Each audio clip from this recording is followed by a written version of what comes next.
If you thought the Shield was never coming back, then you got it all wrong, because Roman Reigns is back, and he didn't come alone. Friday Night SmackDown just flipped the script. Roman Reigns is back, and he didn't come alone.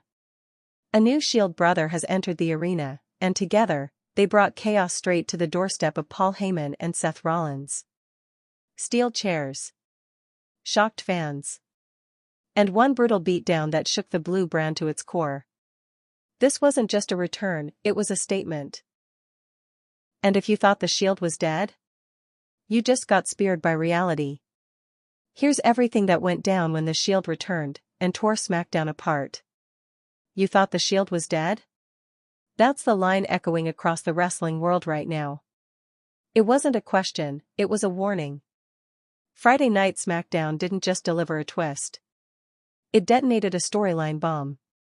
For years, fans begged, speculated, and memed about a Shield reunion. Most gave up. WWE had moved on, or so we thought. Roman Reigns carved his own legacy. Seth Rollins danced in fire and flamboyance. Dean Ambrose, now Jon Moxley, left the company altogether. The Shield was finished. At least, that's what we were supposed to believe. Until this week.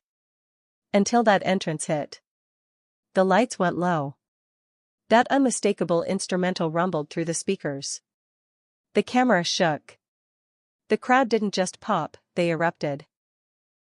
Roman Reigns walked through the crowd the same way he did in 2012, but this time, he wasn't flanked by Rollins and Ambrose. He had someone else beside him. Someone new. Someone dangerous. Someone silent. And together, they didn't just return. They wrecked the place. Just hours before the show aired, everything seemed routine. Paul Heyman had been running his usual mouth backstage, talking strategy, alliances, and tribal declarations. Seth Rollins was gearing up for yet another main event promo segment, dressed in a suit that screamed arrogance and legacy in equal measure. The WWE Universe had settled into what they expected, Rollins still heelish but cheered, Heyman scheming behind the curtain, Reigns off TV, the bloodline story slowly stretching toward exhaustion. No one saw this coming. No reports. No leaks. No build-up. This wasn't teased. It was unleashed. Imagine the moment. The arena lights dim. The Tron goes black. Then, Sierra. Hotel. India. Echo. Lima. Delta. Shield. The old intro. Long erased from WWE programming. It hits like a flashbang. For a split second, everyone watching, at home, in the arena, even backstage, froze. Not in confusion. In disbelief. And then the noise kicked in. A roar of recognition. A sound you can't script. Out from the crowd walks Roman Reigns in full black gear. No gold. No bloodline t-shirt. No wise man by his side. His face? Cold. Focused. As if nothing else exists. As if he's home. And walking beside him, a massive, hooded figure. Silent. Face partially obscured. New, but not green. Fresh, but not random. This wasn't a guest spot. This was debut and domination all rolled into one. As they moved through the crowd like sharks in shallow water, you could feel the shift. WWE didn't just reintroduce a faction, they hit the reset button on a decade of storytelling. Once inside the ring, it didn't take long. Paul Heyman, trying to do damage control, waddled into the spotlight with a mic in hand and panic in his eyes. Rollins looked amused at first, until Roman speared him so hard, he folded in half like paper. Then came the chairs. Then the fists. Then the table crash. It wasn't a segment. It was an execution. And just like that, two of the most dominant figures in modern WWE, Paul Heyman and Seth Rollins, were left broken in the ring. No warning. No build. Just wreckage. The broadcast didn't fade out with a promo. No mic drop. No stare down. Just Roman and his new ally standing tall, surrounded by splinters and silence. This wasn't nostalgia. It was a declaration. That's what makes this return different. This isn't a reunion. It's not a tribute act. It's something colder. Sharper. Strategic. Reigns isn't playing the same role he played in 2012. He's not the heavy anymore. He's the brain. The architect now. And the new Shield member? He's not just a replacement for Ambrose. He's a weapon. Unknown. Unpredictable. WWE didn't give you the Shield you remember. They gave you the Shield you didn't know you needed. In an age where almost everything leaks, the Shield's return was a masterclass in silence. There were no breadcrumbs. No promo packages. No inside scoops. This was surgical. One shot. One show. Maximum damage. And the genius of it? WWE knew that if they didn't telegraph this, it would hit 10x harder. It did. The reactions were immediate and primal. Social media collapsed into theories. Old fans returned to check the footage. Clips of the return hit millions of views within hours. WWE took one of the most overexposed comeback ideas and made it feel dangerous again. What comes next? One question hangs in the air like smoke after an explosion. Now what? What does this mean for Roman's future? Is the bloodline over? Is Seth now the hunted? Is Heyman done, or will he crawl out with something worse behind him? And who is the new Shield member? Where did he come from? Who trained him? What does he want? You're not just watching a storyline. You're watching the board get flipped. And whether you're a diehard or casual fan, one thing is clear: the Shield didn't return to play nice. They came to finish what they started. For more than a decade, Roman Reigns has been WWE's most polarizing figure. Loved. Hated. Respected. Feared. But over the last few months, he was something else entirely. Absent. And in wrestling, absence isn't neutral. It creates speculation. It creates a void. And when someone like Roman disappears, the silence isn't empty. It's loaded. Reigns last appeared in WWE programming with a commanding presence as the tribal chief. He had built an empire out of loyalty, manipulation, and brute strength. For over 3 years, he sat at the head of the table, dispatching challengers, controlling narratives, and bending the brand around his will. Then he vanished. No injury was publicly announced. No retirement promo. No transitional storyline. 1 week, he was there, running SmackDown. The next, he was gone.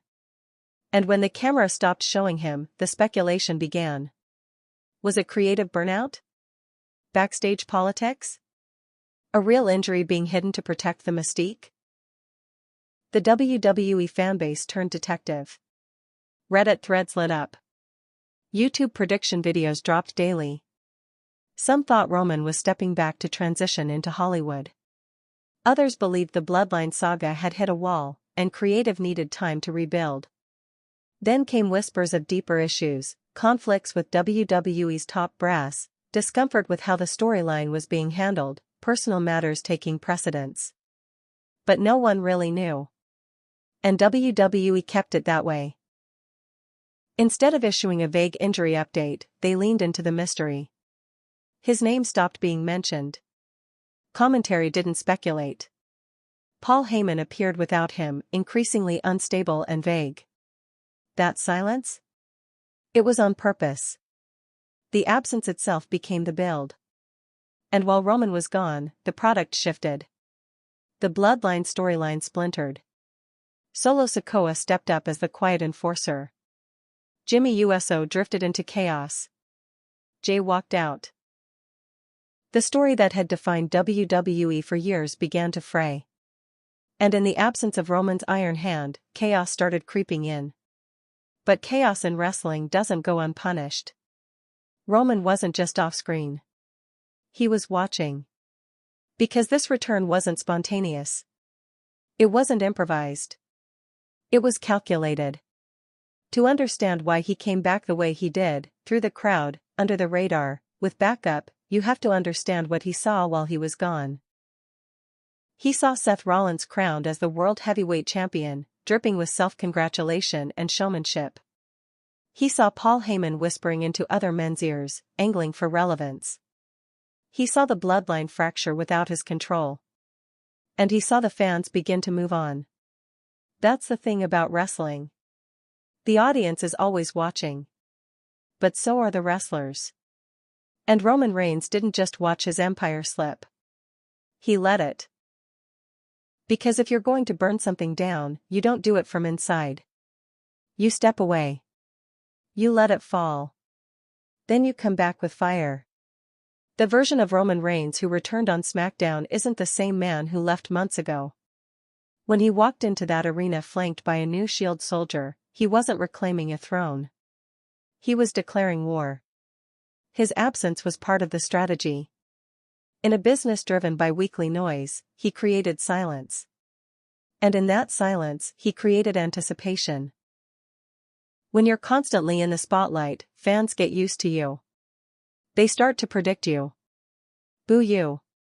Cheer you. Forget you. Roman Reigns made them remember him the hard way.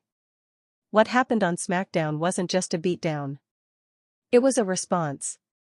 A response to everyone who thought he had peaked. A response to everyone who thought the Bloodline storyline had run dry. A response to the critics who said the Shield would never matter again. This new version of Reigns doesn't carry the burden of being the face of the company. He's done with the ceremonial weight. He's not a champion. He's a weapon. His silence turned into power. His absence became leverage. So where was Roman Reigns? He was watching. He was planning. And now he's back, not as a leader of a family, but as the architect of something far more dangerous. The reason this return hits different is because it's not tied to a championship or a contract signing or a cheap pop. It's tied to emotion. Control. Identity. When Roman Reigns disappeared, it left WWE without a center of gravity. That was the point. He didn't want to come back to the same system. He wanted to flip it. SmackDown has always been built around structure, storylines layered into months of payoff. Roman's return broke that structure in a single segment. He doesn't need the belt right now. He doesn't need the bloodline. He doesn't need permission.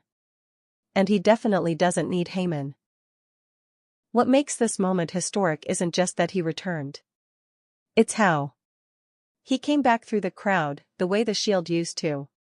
It was a message to everyone in the ring and watching at home. That version of Roman, the juggernaut who used to show up and destroy, never left. He just evolved. The Roman who walked out on SmackDown wasn't a tribal chief or a family leader. He was something raw. Unshackled. Ruthless. This isn't the second coming of the Shield. It's a mutation. An upgrade. The same mission, justice, but with a much darker vision. The story going forward isn't just about revenge or dominance. It's about what happens when the man you thought had everything to lose comes back with nothing left to protect. Roman Reigns isn't fighting for the head of the table anymore. He's kicking the table over. And he's bringing a new kind of war to SmackDown. SmackDown, just hours before the chaos, felt like any other Friday night under the blue lights. The card was set. The crowd was packed. The cameras were rolling. And WWE was, as always, in motion. But what no one knew, what not even the talent backstage seemed to realize, was that the entire landscape was about to be ripped apart in less than 10 minutes. That's the genius of storytelling in wrestling. The loudest moments start in silence. In the weeks leading up to the Shield's shocking return, SmackDown had grown stale in all the wrong ways. Familiar matchups were being recycled. Bloodline fatigue was setting in. And most of all, there was no dominant force. With Roman gone, WWE had left a power vacuum wide open, and no one knew how to fill it. Paul Heyman tried. He was still showing up week after week, clutching his phone like it was an oxygen tank, dropping buzzwords and hinting at Roman's unseen influence. But the aura was gone. He wasn't managing power anymore, he was pretending it still existed. The head of the table was missing, and Heyman was left holding the receipts, scrambling to cash in on loyalty that no longer paid dividends. In Roman's absence, Solo Sikoa was positioned to step up as the enforcer. And he did, briefly. His cold, methodical in-ring violence kept fans uneasy. But Solo wasn't a leader. He wasn't designed to carry promos or cut storylines. He was the muscle without a message. Without Roman, the intimidation lacked authority. Then there was Jimmy Uso. The wild card. His betrayal of Jay had once lit the fuse of the family's collapse, but even that storyline had grown directionless. Jimmy was angry but aimless. Without Roman to anchor him, his segments lacked cohesion. It was like watching a character ad-lib a role in a script that no longer existed. Enter Seth Rollins. The World Heavyweight Champion. The Visionary. The Architect. Rollins had positioned himself as the de facto face of the company in Roman's absence. Dressed in suits that screamed spectacle, delivering promos with theatrical intensity, he soaked in the cheers that once echoed for his former brother-in-arms. And he made a point to remind everyone that he was still here. Week after week. City after city. Title over his shoulder. Ring gear under his coat. He wasn't just holding the company together, he was thriving in Roman's shadow. But that's the thing about shadows.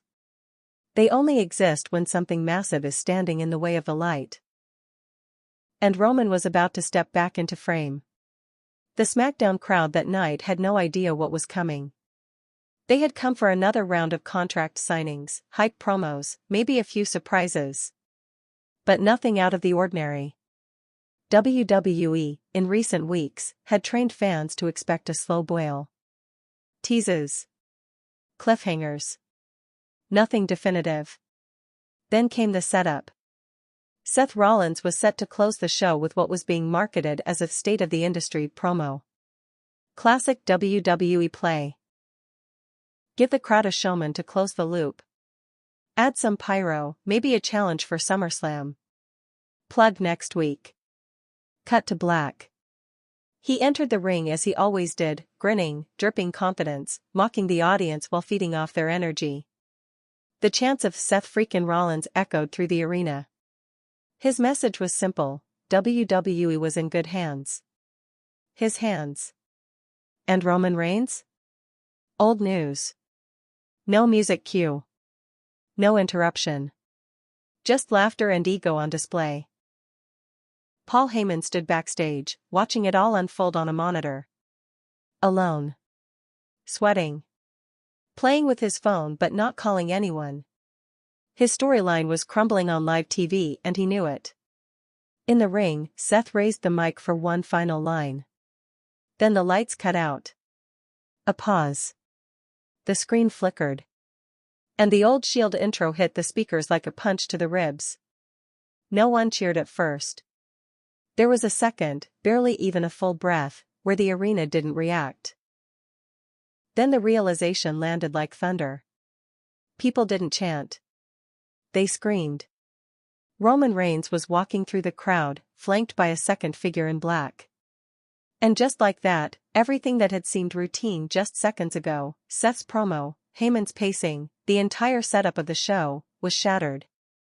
Because what had seemed like a normal episode of SmackDown had actually been a trap. A staged night designed to make everyone feel safe. Predictable. Flat. That's the exact moment you hit hardest. The question that came in the seconds before Roman and his new partner stepped into the ring wasn't "What are they doing here?" It was "How long have they been planning this?" Because nothing about this was accidental. Not the music. Not the entrance. Not the timing. Roman Reigns had picked this exact moment because SmackDown had finally convinced the world it didn't need him anymore. He returned to remind them they were wrong. The crowd wasn't watching a segment. They were witnessing a statement. And the people in the back? They were now on notice. Because Roman Reigns had spent months watching SmackDown try to find itself without him, and he didn't like what he saw. He didn't see unity. He didn't see dominance. He saw chaos disguised as structure. Seth Rollins was too loud. Paul Heyman was too slippery. And nobody was paying attention to what mattered. Respect. Order. Power. Roman didn't want to rebuild the bloodline. He wanted to replace it. That's what SmackDown before the storm looked like. A roster believing they had adapted. A company thinking it could move on. And a crowd unknowingly sitting at ground zero. The Shield's return wasn't about nostalgia. It wasn't a tribute. It wasn't a reunion. It was a hostile takeover. And the final calm moments before it happened, the monologue, the smirks, the backstage pacing, now feel like the last breaths before impact. The lesson from this? SmackDown isn't a brand. It's a battlefield. And it just got invaded. This section focuses on the mysterious new Shield member, his arrival, physical presence, in-ring style, potential identity, and what his debut signals for WWE and Roman Reigns' agenda. Every great return needs a twist. Roman Reigns walking through the crowd would have been enough to send shockwaves through the WWE universe. His presence alone, after months of silence, would have guaranteed headlines, speculation, and an arena-wide eruption. But this wasn't just a Roman Reigns return. It was the return of something else. The black tactical gear. The arena entrance through the crowd. The synchronized pacing. The cold, deliberate silence. It was unmistakable. The Shield. But something was off. Different. Intentional. There were only two. Roman Reigns wasn't flanked by Seth Rollins or Dean Ambrose. He was flanked by someone else. A new figure. Tall. Solid.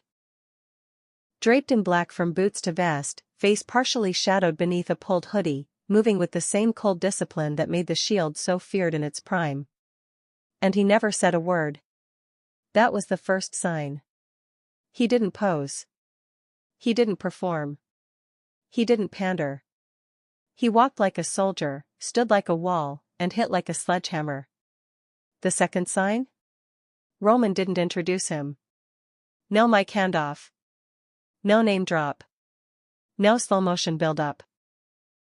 The moment they entered the ring, this new face was already part of the story, treated as essential, not supplemental. He didn't earn his spot with a promo. He earned it with pain. Seth Rollins ate a chair to the ribs. Paul Heyman took a spinebuster through a table. The new recruit stood silent, brutal, and precise, coordinated with Roman like they had trained for this night for months. Which, let's be honest, they probably had. This wasn't a debut. It was an execution. The WWE Universe immediately asked the only question that mattered: who is he?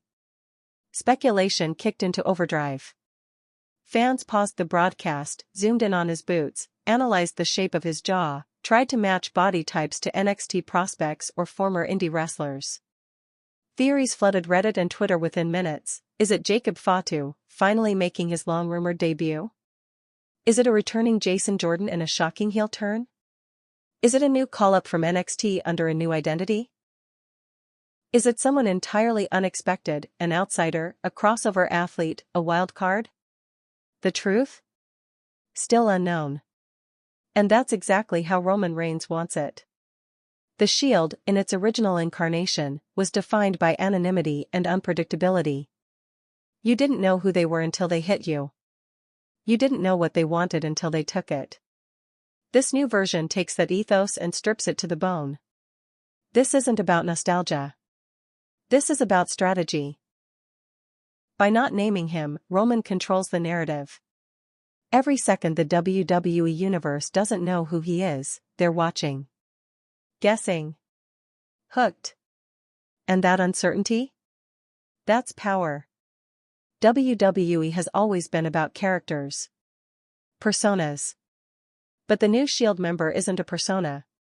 He's a weapon. His body language says everything Roman doesn't need to. His debut wasn't a promo. It was a signal. He didn't smile. He didn't speak. He didn't flinch. He broke a table. Then he left. That kind of entrance isn't just about dominance. It's about tone. Roman Reigns is sending a clear message to everyone watching, from the front office to the locker room to the fans. This isn't a sequel. This is a rebuild. Think of the original Shield. Seth Rollins was the tactician. Dean Ambrose was the wild card. Roman was the muscle. Now Roman has evolved into the mastermind. And this new ally? He's the new muscle. A silent, disciplined bruiser designed to hit first and leave you twitching. Where Ambrose was unpredictable and chaotic, this guy is cold and coordinated. He doesn't explode. He executes. Let's break down what we know from the debut. Physically, he's a standout. Easily 6 feet 3 inches or taller. Powerful frame, but not bulky. Agile. His movements were sharp, controlled, efficient. No wasted motion. Every strike landed with purpose. No theatrics, no overselling. That kind of discipline isn't taught overnight. It's drilled in. His combat style resembles a blend of Roman's calculated strikes with shades of an MMA background, ground and pound aggression, explosive reversals, deliberate pacing. That points to either a well-trained prospect or someone with real combat sport experience. But the most important thing? He's all business. He didn't celebrate when the attack ended. He didn't stand on the ropes or flex to the camera. He stood next to Roman. Mission complete. Like it was a checklist. That makes him more dangerous than anyone flamboyant. Because it means he's not here for applause. He's here to deliver a message.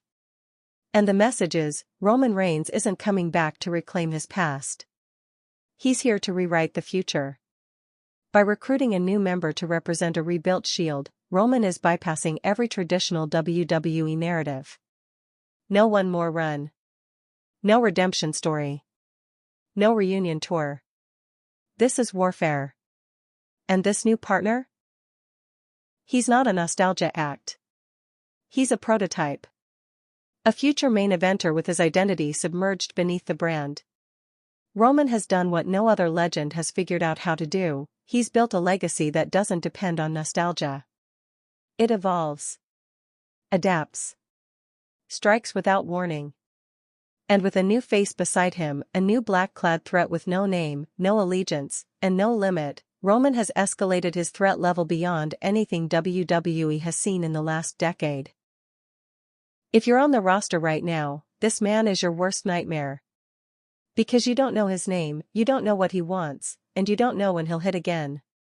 But you do know this, he will. SmackDown no longer belongs to familiar faces. This isn't about history. This is about impact. And the first impact has already been made. The most unforgettable moments in WWE don't need special effects. They don't need CGI lightning or exploding turnbuckles or 30-minute promo monologues. Sometimes, all it takes is a camera, a crowd, and a sense of danger. That's what made the Shield's return on this particular SmackDown so powerful. It wasn't overproduced. It wasn't teased or spoiled. It was sudden. Unannounced. Pure wrestling chaos, executed with the precision of a Black Ops hit job. Let's rewind the tape and go beat by brutal beat. The show was nearly over. The main event slot wasn't a match, it was a mic.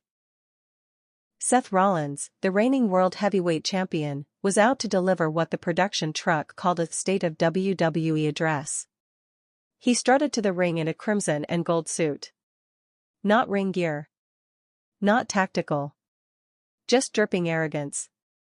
The music hit, the fans sang along, and for a moment, it felt like business as usual. He paced inside the ring, mic in hand, delivering a familiar routine. Charisma turned up to 11. He flexed his title. He name-dropped legends. He poked fun at Roman Reigns being too afraid to show his face. The crowd laughed. Rollins smirked. He threw his arms wide and declared himself the future. Then the lights died. Not a flicker. A total blackout. At first, the fans thought it was a production error. That split second of confusion. No countdown. No tease. Just sudden dark. Then the audio system kicked in. Sierra. Hotel. India. Echo. Lima. Delta. Shield. The old war call. No updated mix. No remix. The original. Pure. Untouched. Weaponized nostalgia dropped like a hammer. The crowd didn't react at first. It took a heartbeat. Then the scream built. You could feel the seats shake. This wasn't just cheering, it was shock. Disbelief turned into an eruption. Cameras scrambled. Lights scanned the crowd. Then, there they were. Roman Reigns, marching down the stairs from the back of the arena, eyes forward, cold as ice. Flanked by the new Shield soldier. A wall of black on black. Tactical. Focused. They didn't run. They walked. Slowly. Like executioners. The fans parted like water. Phones raised. Faces frozen. The broadcast team didn't speak. Not a word. Just gasps. Just silence and chaos at the same time. In the ring, Seth Rollins dropped the mic. He didn't smirk. He didn't run. He stood dead still. Not out of defiance, but because he understood what was happening. This wasn't a segment. This was a reckoning. Roman and his new ally reached ringside. They slid in together, synchronized like trained killers. No posturing. No crowd work. Just movement. Rollins turned. Roman struck. A thunderous spear that hit like a truck. Rollins didn't roll away. He crumpled. Flattened. Shock registered on his face before the pain did. The crowd popped like a live wire. Before Rollins could even breathe, the new Shield member grabbed him by the neck and lifted him into a snap powerbomb that shook the ring. That's when Paul Heyman appeared. From the ramp. Mic in hand. Sweat on his forehead. Waving his arms. Voice cracking. No, no, no, this isn't necessary, Roman, this isn't us. But it was already too late. Roman didn't look at Heyman. He didn't speak. The new recruit exited the ring, yanked the timekeeper's chair, and tossed it inside. Roman picked it up. Rollins was on all fours, dazed. The first chair shot landed like a gunshot.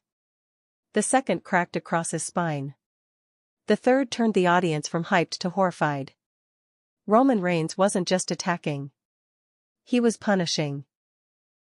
The kind of attack that's personal. That's layered with betrayal, history, emotion. This wasn't about championship gold. This was about everything Seth had ever done to fracture what they once built together. And Roman wanted him to feel it. Meanwhile, Heyman, trembling at ringside, kept begging. Roman, please, this isn't this isn't who you are. Roman turned. Just once. Slowly. Then gave the nod.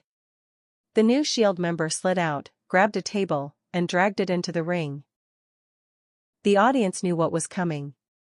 But no one could look away. Heyman climbed the apron, stammering, gesturing. Still pleading. Then the new guy grabbed him. Not roughly. Not suddenly. Just firmly. Like it was a business decision.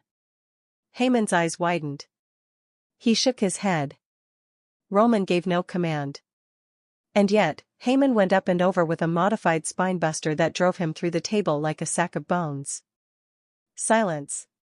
Not cheers. Not boos. Just stunned quiet. Rollins rolled out of the ring. Crawled. Roman didn't stop him. He just stood over the debris, breathing slowly, surveying the damage. The camera panned to the new ally. He stood at Roman's shoulder. Still silent.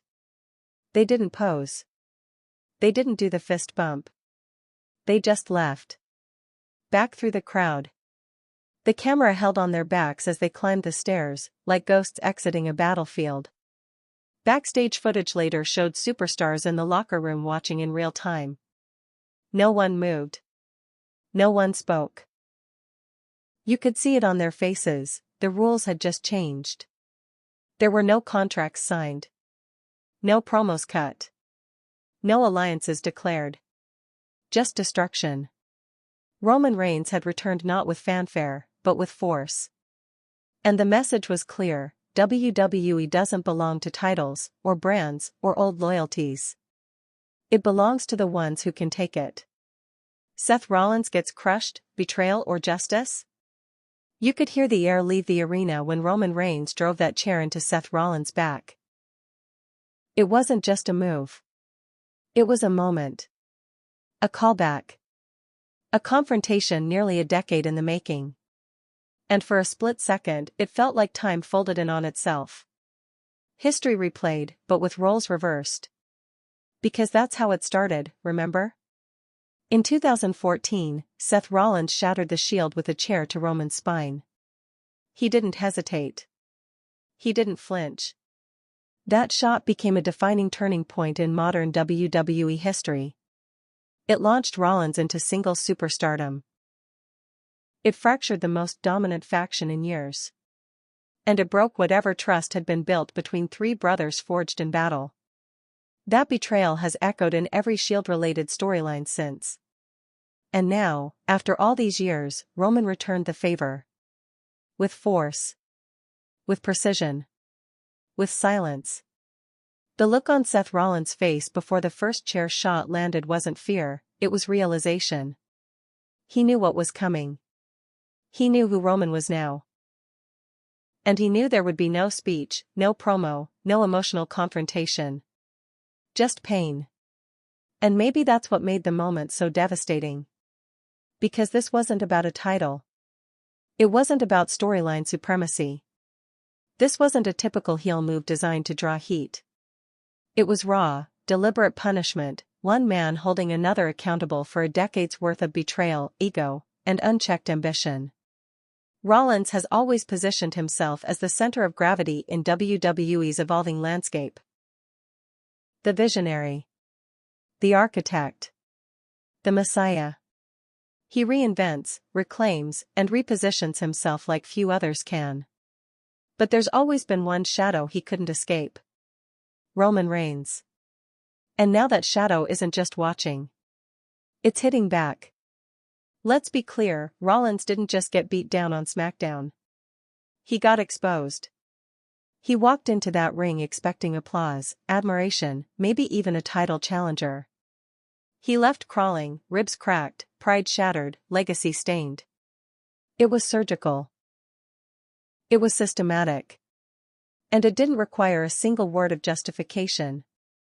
But the question remains, was it betrayal? Or was it justice?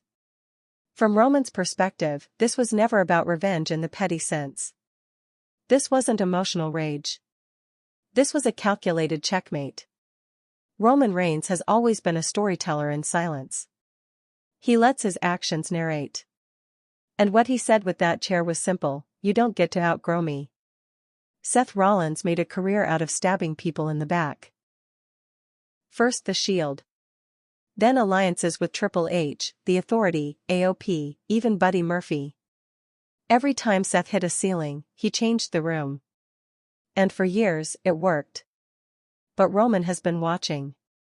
And now, after years of dominance as the tribal chief, he's no longer playing chess. He's flipping the board. Because in his mind, Seth Rollins wasn't just a rival, he was a traitor who never got what he deserved. He paraded around as a savior, while Roman built something real. Rollins cut corners with charisma and quick wit, while Roman bled for a legacy. To Roman, Seth isn't a threat. He's unfinished business. But what about from Seth's perspective? What does this attack mean to a man who has thrived in chaos, lived through betrayals, and bounced back from countless beatdowns? It means this one is different. Because Seth wasn't just attacked. He was targeted. Roman didn't do this to send a message to the locker room. He didn't ambush Cody Rhodes, or LA Knight, or Sami Zayn. He chose Rollins. And he chose to break him in front of the world without ever speaking his name. That's personal. Seth's story arc now shifts. This isn't about defending a title anymore. It's about confronting the ghost of everything he thought he'd buried. This isn't a rematch. It's a reckoning. And the scary part? Roman didn't even stay to watch the damage unfold. He hit. He left. No monologue. No mic time. No demand for a championship opportunity. Just violence and silence. That's what makes it feel like justice, not just revenge. Because revenge is loud. Justice is quiet. Roman delivered a sentence, not a statement. And Seth Rollins is now living it. There's also a symbolic weight to the attack. WWE loves its visual metaphors, and this one couldn't have been clearer. The chair, Roman's weapon of choice, was a mirror of the one Seth used back in 2014. The symmetry was haunting. But the roles were reversed. Back then, Seth broke the shield to climb the ladder. Now Roman is tearing the ladder down. The message is simple: you don't get to build your kingdom on my legacy. This moment also reframes how fans view both men. For years, Seth was seen as the sharper mind, the master manipulator. Roman, by comparison, was the enforcer turned leader. But now, Roman is outmaneuvering him. Not with words, but with strategy. Roman's return wasn't nostalgic. It was surgical. And Rollins is just the first patient. Now, all eyes are on how Seth will respond. Does he strike back with fire and vengeance? Or does he crumble under the weight of his past catching up to him? Because that's the ultimate tragedy here. Seth Rollins wasn't just attacked. He was reminded. Reminded that for all his reinventions, all his accolades, and all his championship runs, there's still unfinished business buried in the roots of the Shield. And it just came back wearing black. Paul Heyman has always walked the line between brilliance and betrayal. A master manipulator. A strategist. A man who talks like a lawyer but moves like a gambler. He's played advocate, messiah, and puppeteer to some of the most dominant figures in wrestling history. Brock Lesnar. CM Punk. Big Show. And, of course, Roman Reigns. But on this night, on this SmackDown, Heyman stopped being the wise man. He became the sacrifice. It happened fast. Brutally. Without warning. But if you were paying attention, the signs were there all along. Let's rewind. When Roman Reigns took his sudden hiatus from WWE, Paul Heyman didn't disappear. He stayed. Not out of loyalty, but out of necessity. Because Paul Heyman, for all his genius, only survives when he stays relevant. He doesn't manage champions. He attaches himself to them. So when Roman stepped away, Heyman tried to pivot. He whispered into Solo Sikoa's ear. He made appearances on Raw and SmackDown, planting seeds, dropping vague assurances that the tribal chief is always watching. He played it safe. He stalled. And behind his trembling voice, there was always one question he didn't want to answer: what happens if Roman comes back, and he's not happy? Heyman knew. You could see it in his body language in recent weeks. He was sweating more. Less smug, more scrambled. The special counsel, who once orchestrated multi-brand chaos, looked increasingly like a man playing chess with no pieces left. Because he wasn't leading anymore. He was surviving.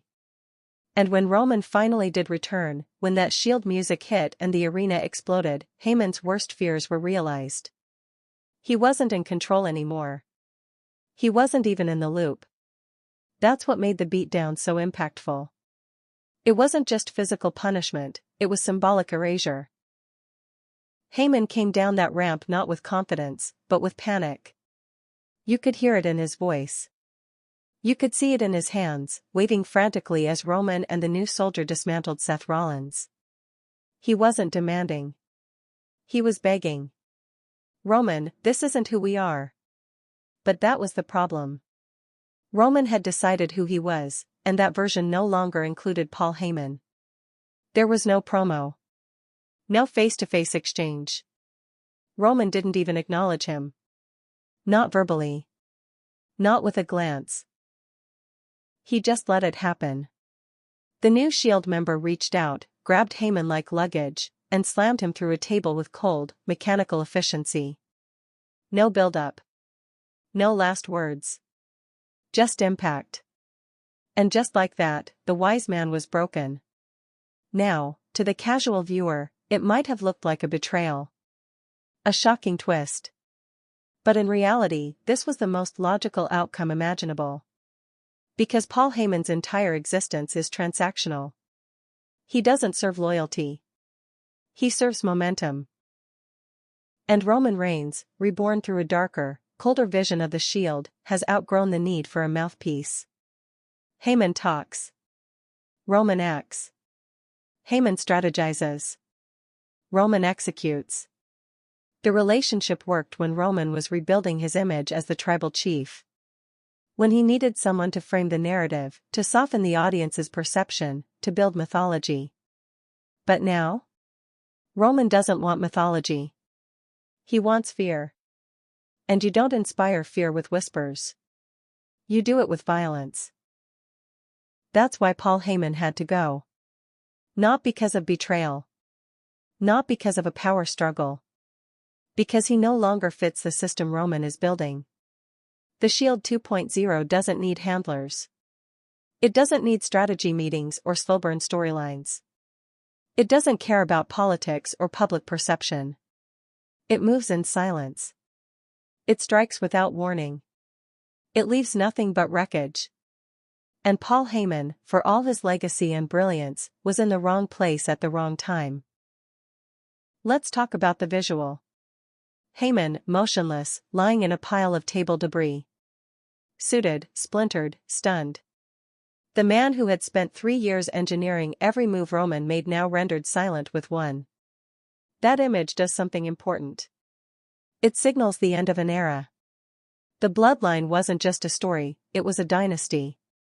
It had layers, alliances, betrayals, family ties. It was complex. Emotional. Deep. But the Shield 2.0? It's none of that. It's clean. Simple. Ruthless. Justice through force. And justice doesn't spare the middleman. So where does that leave Heyman? Is he done? Not likely. Because men like Heyman don't retire. They regroup. And that's what makes this story even more dangerous. Because now Paul Heyman has a reason to retaliate. A reason to align himself with someone even darker. Someone desperate to hurt Roman. Someone with no moral compass left to guide them. Think about it. Heyman has spent years building power structures. Now he's going to burn one down. The next time we see him, he won't be playing peacekeeper. He'll be playing payback. But that's for the future. For now, his reckoning is complete. Roman Reigns didn't just return to destroy his enemies. He destroyed his allies. Because sometimes, the only way to rebuild your empire is to burn your foundation. Wrestling fans live on adrenaline. They remember exactly where they were when The Undertaker lost at WrestleMania, when Edge returned at the Royal Rumble, or when CM Punk walked out in Chicago. Now, you can add another moment to that list. The night Roman Reigns walked out through the crowd with a new Shield member and destroyed Paul Heyman and Seth Rollins. And no one saw it coming. Not the fans in the arena. Not the viewers at home. Not the wrestling media. That's what made the response so explosive. The internet didn't just react, it detonated. Twitter, X, exploded within 30 seconds of the lights going out. The words Sierra Hotel India Echo Lima Delta trended worldwide in under 4 minutes. Roman, Shield, and Paul Heyman followed seconds later. Reddit threads were instantly flooded. The live discussion thread on r/squared circle ballooned to over 20,000 comments by the time the show ended. Subreddits paused their usual complaints about creative stagnation and turned into full-on speculation factories. Who is the new Shield guy? That was the number one question. Some fans swore they recognized him from NXT. Others were convinced it was an indie standout repackaged under WWE's new talent development system. A few wild theories claimed it was a returning superstar under a new mask or a shocking crossover from another promotion. It didn't matter that no one had answers. The not knowing was the hook. TikTok was next. Clips of the Shield entrance were up before the final chair shot landed. Within an hour, fan-captured footage from every angle flooded For You pages. Reactions. Replays. Commentary breakdowns. Some fans in the crowd were openly crying. Others stood frozen, staring, as if they couldn't believe what they'd just witnessed. One clip, filmed from the upper deck, showed Roman walking through the crowd, and a man in the background screaming, "It's happening! It's happening! The Shield's back!" That clip alone racked up 4 million views in under 6 hours. On Instagram, WWE posted a black and white image of Roman and the new recruit standing over Seth's broken body with no caption. Just one photo. It got over 1.2 million likes in the first day. The comments section looked like a war zone of excitement, confusion, and emotional overload. "This is why I never stop watching. I swear I screamed louder than I did when Punk came back. Who is this new dude? Best ending to SmackDown in years." YouTube was a jungle of reactions. Reaction channels, watch-alongs, and wrestling analysts went live almost immediately. The word Shield return filled every thumbnail. Experts dissected every second. Freeze-framed every movement. Tried to identify the new member from his boots to his elbows.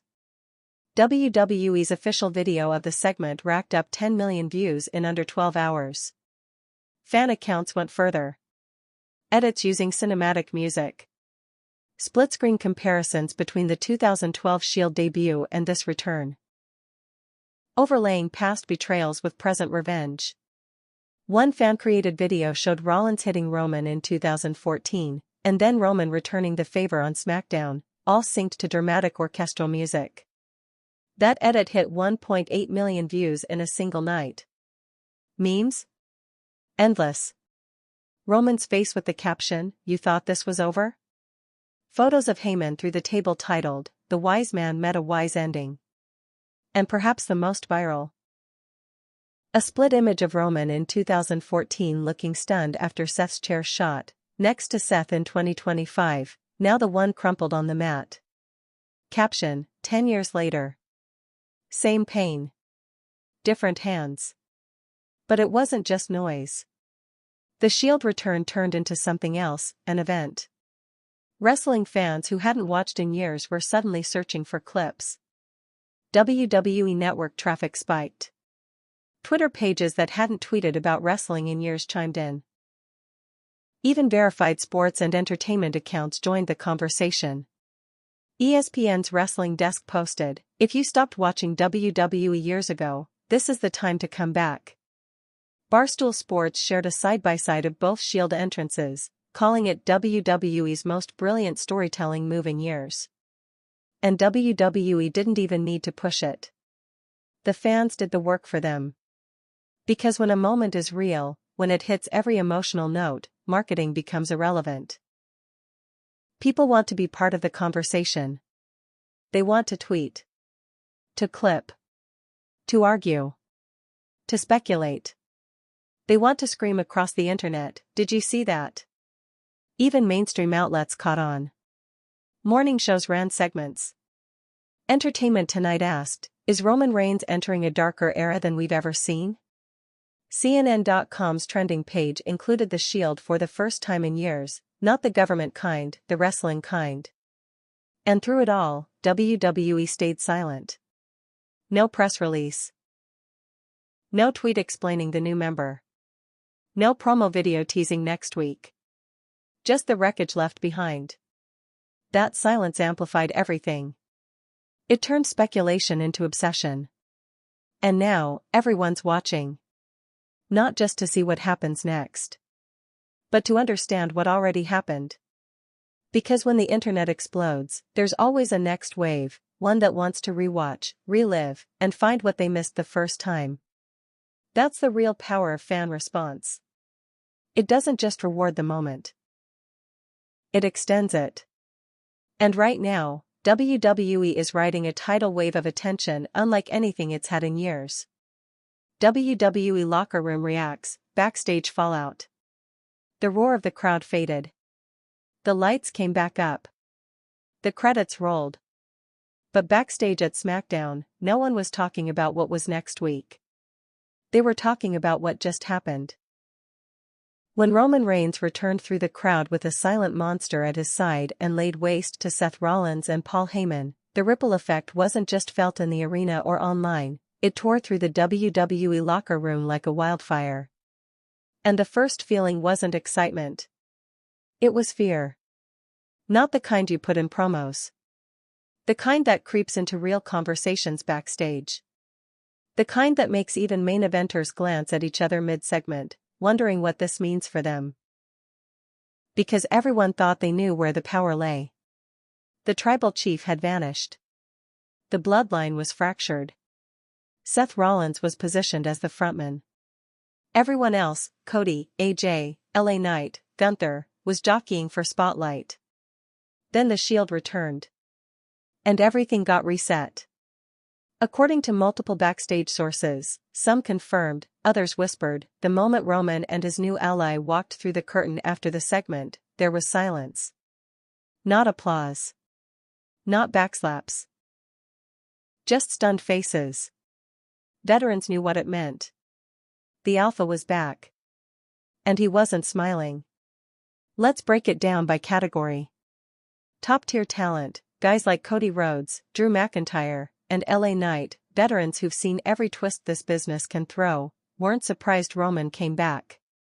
What surprised them was the way he did it. No build. No trailer. No teases. Just a live hit job. Cody, by all backstage reports, remained silent that night. Focused. Watching from the monitor. He's faced Roman before. He's played the long game. But this version? This stripped down, tactical, emotionless version? That's a whole new opponent. Expect his promos to shift tone immediately. He's no longer chasing a tribal chief. He's now staring down a soldier with a grudge. Mid-card rising stars, this group, guys like Austin Theory, Braun Breaker, Grayson Waller, and Carmelo Hayes, was blindsided in a different way. They've spent the last year building momentum, finding their voices, carving lanes. Roman's return instantly reshuffles that board. Now, they're not just fighting each other for space. They're fighting for survival in a show dominated by a returning god and a violent new underboss. Some may try to align. Others may fade. But the hierarchy just changed. Tag teams and stables, the Judgment Day? Suddenly irrelevant on SmackDown. Imperium? Cohesive, but cold. The LWO? Floating in storylines that lack central gravity. Roman's re-emergence has made it clear, dominance is no longer symbolic. It's physical. And if you're not moving forward with purpose, you're already in the way. That means stables need to evolve.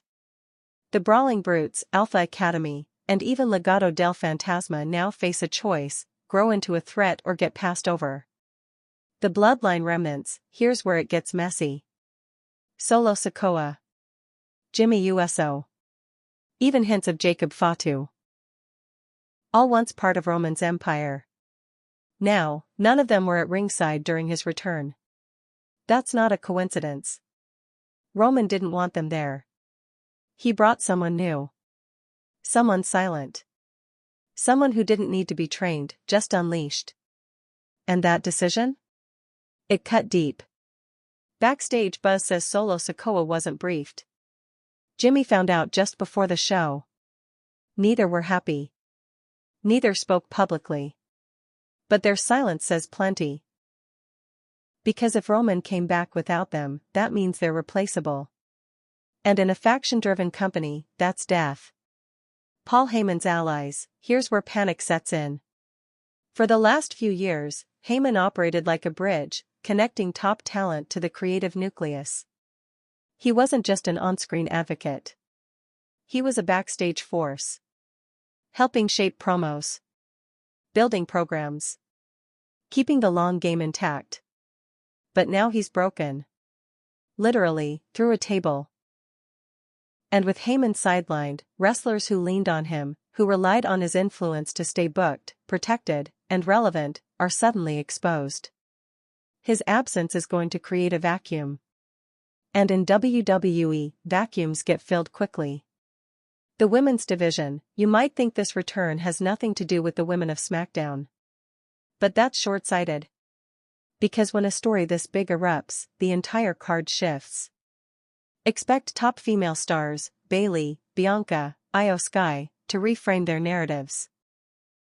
They're either going to challenge this chaos or get overshadowed by it. There's also a whisper backstage that one major female talent might be introduced into Roman's new faction. No confirmation yet. But with the Shield 2.0 not bound by the past, don't rule it out. The creative team, the production team, writers, agents, everyone who thought they knew where WWE was headed now has to recalibrate. Whatever plans were in place for SummerSlam, they've just been nuked. Roman doesn't come back for mid-card feuds. He comes back to take the main event. Which means titles, pay-per-views, and storylines across both brands are about to be rewritten. The new guy's impact, no one knows who he is. And that's the point. Backstage personnel were instructed not to interact with him unless cleared. He was flown in privately. Trained in a separate facility. Kept off camera until showtime. And now that he's here, everyone's watching him with the same question. What does he want? Because in wrestling, silence isn't peace. It's strategy. And this new face in black is already a threat to every superstar on the roster, even the ones who aren't ready to admit it. The Shield's return didn't just destroy Seth Rollins and Paul Heyman. It broke the system. And now the locker room has to rebuild from the rubble.